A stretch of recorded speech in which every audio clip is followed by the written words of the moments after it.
All right, let's look at this example. Write each expression as a sum or difference of logs. So I have A and B. I just rewrote them here because I do not have a printer. All right, so what I want to do, I want to write this as the sum or difference of logs. I want to write as logs being added or subtracted. All right, let's think back to my properties here. If I look at my properties here, this says what? If I have the log of two things being multiplied in an argument, I could break that into addition of logs. So let's do that for this problem, okay?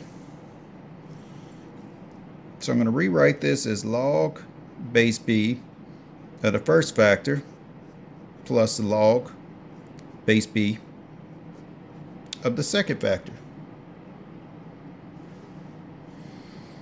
All right, well, I don't like having this 3 as my exponent there, so I'm going to bring it to the front using the properties of logarithms. So I have 3 times log base b of x.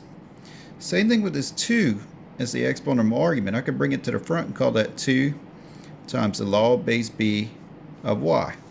And what did I do there? I used this property right here. Okay, let me show y'all again. I just moved the 3 to the front, moved the 2 to the front. Now, is that a sum or difference of logarithms? Yes, it's a sum of logarithms. What about B? Oh, I have multiplication and division going on. Well, what does that property say if I have division of logarithms? I can write that as subtraction of logarithms. Or, I'm sorry, if I have division of the argument, I could write that as subtraction of logarithms. So I could do a rewrite. Log base b of the numerator, xy, minus the log base b of my denominator, z.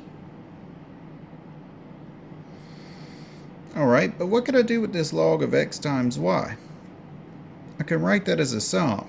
I could say log base b of x plus log base b of y minus the log base b of z.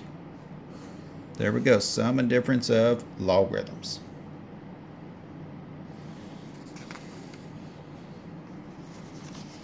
Now let's look at this example. Oh, nasty. Let's see how we're going to work with it though. All right, what I want to do first is I want to just go ahead and deal with this division right here. So I'm going to write that as subtraction of logarithms. Natural log of my numerator, which is square root of x plus 3, times the cube root of x minus 4 minus the natural log of my denominator, minus the natural log of x plus 1 to the 4th. Now right here, that's multiplication inside my argument, so I could rewrite it as addition of logarithms. I could say that's a natural log of square root of x plus 3 plus the natural log of cube root of x minus 4. And then I still have this minus natural log of x plus 1. But let's take this 4 as the exponent and bring it up to the front right there. What about this square root? Isn't that an exponent? Isn't that really the natural log of x plus 3 to the 1/2 like that?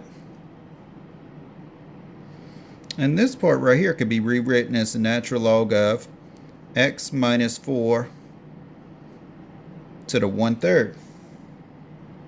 Remember, there's an understood 1 right here, and you write it as 1 over the index. Minus 4 natural log of x plus 1. Now what can we do with that exponent?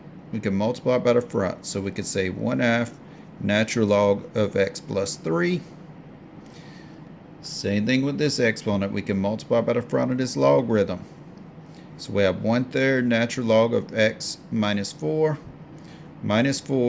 natural log of x plus 1.